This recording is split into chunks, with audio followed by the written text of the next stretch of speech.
আসসালামু আলাইকুম। আপনারা সবাই কেমন আছেন? আমি আলহামদুলিল্লাহ ভালো আছি। আজকে নতুন আলু দিয়ে আলুর দম রান্না করব। এজন্য আলুগুলোকে এইভাবে করে আমি কেটে নিছি। যে আলুগুলো একটু বড় ছিল সেগুলো মাঝখান দিয়ে একটু কেটে দিছি। আর যেগুলো ছোট সেগুলো ওইভাবেই রাখছি।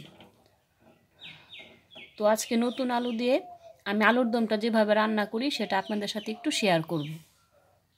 চুলায় আমি একটি কড়াই বসিয়ে দিলাম আর পর্যাপ্ত পরিমাণ পেঁয়াজ কুচি দিয়ে দিছি। এখন আমি সয়াবিন তেল দিয়ে দিতেছি।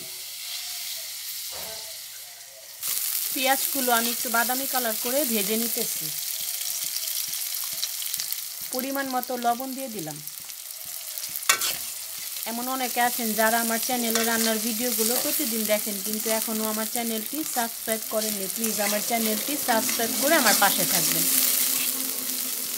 আর আমার রান্নাগুলো যদি আপনারা প্রতিদিন দেখতে চান তাহলে সাথে যে বেল বাটন আছে বেল বাটনটি অন করে রাখবেন। আমি যখনই রান্নার ভিডিও দিব আপনারা নোটিফিকেশন পেয়ে যাবেন। তো পেঁয়াজগুলো আমার বাদামি কালার করে ভাজা হয়ে গেছে। এখন আমি পরিমাণ মতো আদা রসুন বাটা দিয়ে দিলাম। একটু পানি দিয়ে দিব যাতে আদা রসুন আর পেঁয়াজটা পুড়ে না যায়। আমি 1 চামচ মরিচের গুঁড়া দিয়ে দিলাম আর হাফ চামচ হলুদের গুঁড়া দিয়ে দিলাম। এখন ভালো করে মশলাটা কষায় নিতে হবে। আমি এখানে আরও হাফ চামচ মরিচের গুঁড়া দিয়ে দিলাম। আমার কাছে মনে হচ্ছে মরিচের গুঁড়া একটু কম হবে, এই জন্য আর একটু দিয়ে দিলাম। এখন মশলাগুলো ভালো করে কষায় নিতেছি। মশলাগুলো আমার কষানো শেষ। এখন সেই আলুগুলো দিয়ে দিতেছি। এখন আলুগুলো মশলার সাথে ভালো করে কষায় নিতে হবে। আমার রান্নাগুলো যদি আপনাদের কাছে একটু হলেও ভালো লাগে প্লিজ আমার রান্নার ভিডিওর নিচে একটি লাইক দিয়ে দিবেন। আমি একটু পানি দিতেছি, তাহলে আলুটা তাড়াতাড়ি সিদ্ধ হবে। এখন ঢাকনা দিয়ে ঢেকে দিব, আলুটা তাড়াতাড়ি সিদ্ধ হয়ে যাবে।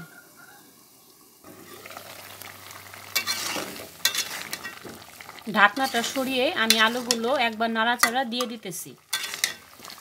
আমি আমার রান্নাগুলো কিন্তু খুব সহজভাবে আপনাদের দেখানোর চেষ্টা করি। যদি আমার রান্নাগুলো আপনাদের কাছে ভালো লাগে আমার রান্নার ভিডিওর নিচে কিন্তু একটি লাইক দিয়ে দিবেন।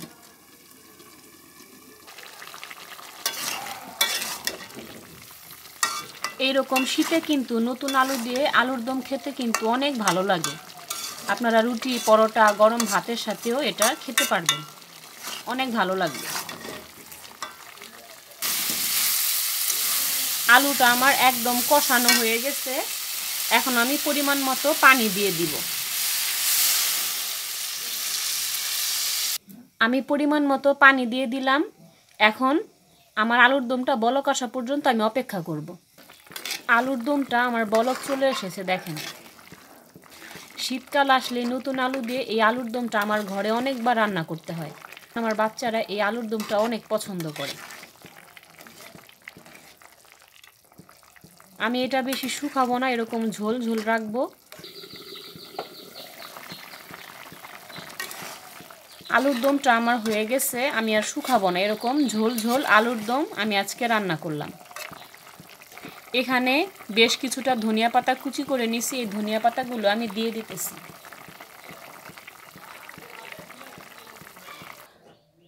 আলুর দমটা দেখেন আমার রান্না করা শেষ হয়ে গেল। কতটা পারফেক্টভাবে আমি রান্না করে নিলাম। আলুর দম রান্নাটি দেখেন আমার একদম হয়ে গেছে। তো আমি উপর দিয়ে একটু ধনিয়া পাতা কুচি দিয়ে ডেকোরেশন করে দিছি। আমার রেসিপিটি আপনাদের কাছে কেমন লাগলো প্লিজ আপনারা কমেন্ট বক্সে কমেন্ট করে জানাবেন। আপনারা সবাই সুস্থ থাকবেন, ভালো থাকবেন। আসসালামু আলাইকুম।